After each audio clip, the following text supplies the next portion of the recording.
Inspire, expire, installe-toi confortablement. Bonjour, bienvenue à cette nouvelle pause inspirante de Mohamed Karim Lahlou, activateur zen et enthousiaste. Je suis profondément convaincu que chaque personne est née pour accomplir quelque chose de spécial, pour partager avec son environnement quelque chose d'unique. Je suis également convaincu que chaque personne possède en elle les ressources et les moyens pour exprimer son unicité, accomplir son destin. Nous avons juste besoin d'apprendre à nous connecter à ces ressources. Je vous propose aujourd'hui de vous parler d'un outil puissant qui m'aide tous les jours à me connecter à ces ressources. Il s'agit du Inspirante développé par Rudolph, notre invité. Steven est un pédagogue américain. Il est également auteur, conférencier et formateur. Installé depuis les années 90 en Asie, il utilise le cadre des intelligences multiples pour créer le Inspirante, un outil simple et scientifique qui permet d'identifier et de mesurer le potentiel de chacun et chacune. Steven va nous présenter plus particulièrement son concept Feed Your Tigers, un moyen de se connecter et de nourrir ses natures les plus importantes.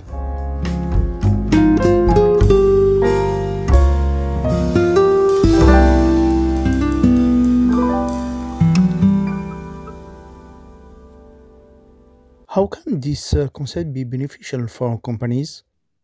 Anytime you have people working together to try to solve some sort of problem, you're always going to wind up facing conflict at some point. And the reason is because each of us is unique in our construction. So what makes me, me, and what makes you, you, is really quite different. We share some overlaps and some common understandings of life and maybe our company and the world that we're in and what it is even that we have to accomplish together. But even still, when both of us look at a problem that we're trying to solve together, we're looking at it completely differently. Some people might be highly creative. They have creative tiger.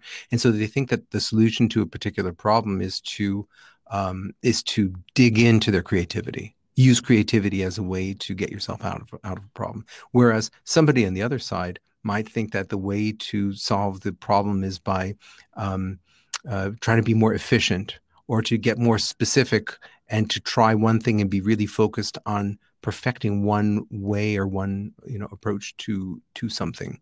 And so you might come about that problem in a really different way, and then you have a fight, an argument, and one person thinks their way is better, the other person thinks that their way is better. So and then you start to add people onto the into the equation. If it's a team of 5 or 10 or 20 people, and then you have managers and so on. So what we need to understand in a group setting is that if we understand different people's worldviews, that what makes them them, we understand which people have which tigers, it helps to have a clear understanding of their perspective, how they're looking at it, and it reduces conflict.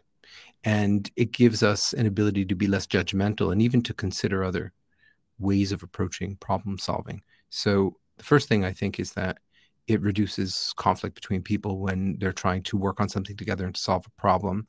And then that has all sorts of implications. So fewer conflicts or conflicts that are more quickly resolved wind up producing, there's greater productivity, more work gets done, people have fewer fights, there's less politics that happens, there's less turnover. When people are getting along, you're in a better mood, so there's less stress. So there are all sorts of positive qualities and effects that evolve out of that. But it all comes down to understanding your uniqueness, what makes you uniquely you, and to understand that other people's construct, the way that their worldview is different from yours. And when you can step into their shoes and see it from their perspective, that is very enabling.